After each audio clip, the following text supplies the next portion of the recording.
ఇక అక్రమ మైనింగ్ కేసులో నిందితుడిగా ఉన్న మాజీ మంత్రి కాకాని గోవర్ధన్ రెడ్డిని 3 రోజుల పాటు పోలీస్ కస్టడీకి ఇస్తూ నెల్లూరు జిల్లా కోర్టు తీర్పునిచ్చింది. నేటి నుంచి 3 రోజుల పాటు పోలీసులు కాకాని విచారించనున్నారు.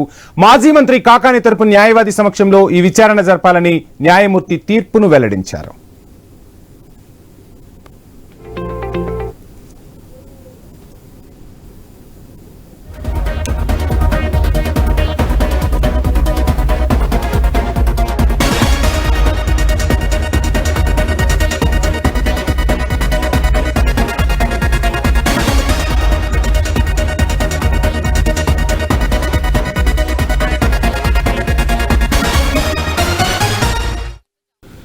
అక్రమ మైనింగ్ కేసులో నిందితుడిగా ఉన్న మాజీ మంత్రి కాకాని గోవర్ధన్ రెడ్డిని 3 రోజుల పాటు పోలీస్ కస్టడీకి ఇస్తూ నెల్లూరు జిల్లా కోర్టు తీర్పునిచ్చింది.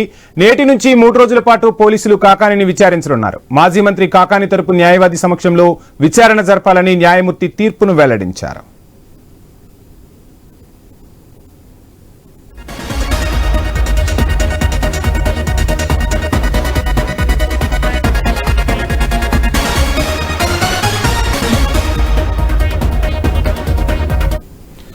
అక్రమ మైనింగ్ కేసులో నిందితుడిగా ఉన్న మాజీ మంత్రి కాకాని గోవర్ధన్ రెడ్డిని 3 రోజుల పాటు పోలీస్ కస్టడీకి ఇస్తూ నెల్లూరు జిల్లా కోర్టు తీర్పునిచ్చింది. ఇక కాకాని విచారణకు సంబంధించిన లేటెస్ట్ డీటెయిల్స్ అందించేందుకు మా ప్రతినిధి సునీల్ జాయిన్ అవుతున్నారు. సునీల్, వంశీ, నెల్లూరు జిల్లాకు సంబంధించి మాజీ మంత్రి వైసీపీ నెల్లూరు జిల్లా అధ్యక్షుడు కాకాని గోవర్ధన్ రెడ్డి అక్రమ కేసులో అయితే అరెస్ట్ అయిన పరిస్థితి అయితే ఉంది. అరెస్ట్ అయిన అనంతరం కూడా ఈ నెల 10వ తేదీ వరకు వెంకటగిరి కోర్టు అయితే రిమాండ్ విధించిన పరిస్థితి అయితే ఉంది. అయితే రిమాండ్ విధించినప్పటి నుంచి కూడా ఇప్పటి వరకు ఇటు కాకాని తరపున లాయర్లు తనకు ప్రత్యేకంగా జైల్లో వసతులు కల్పించాలని పిటిషన్ వేశారు. దాని ప్రకారం కూడా జడ్జి తీర్పునిచ్చిన పరిస్థితి అయితే ఉంది. అయితే అప్పటి నుంచి కూడా పోలీసుల తరపున లాయర్లు అయితే కూడా కస్టడీ కోసం కోరుతున్న పరిస్థితి అయితే ఉంది. అయితే కస్టడీకి వెంకటగిరి కోర్టులో కోరారు. వెంకటగిరి కోర్టులో నిరాకరించడంతో పాటు కూడా గత 3 రోజుల క్రితం నెల్లూరు జిల్లాలోని 5వ అదనపు కోర్టుకైతే కాకాని గోవర్ధన్ రెడ్డిని విచారణకు ఇవ్వాలని కూడా కోరిన పరిస్థితి అయితే ఉంది. దీంతో పాటు కూడా నిన్న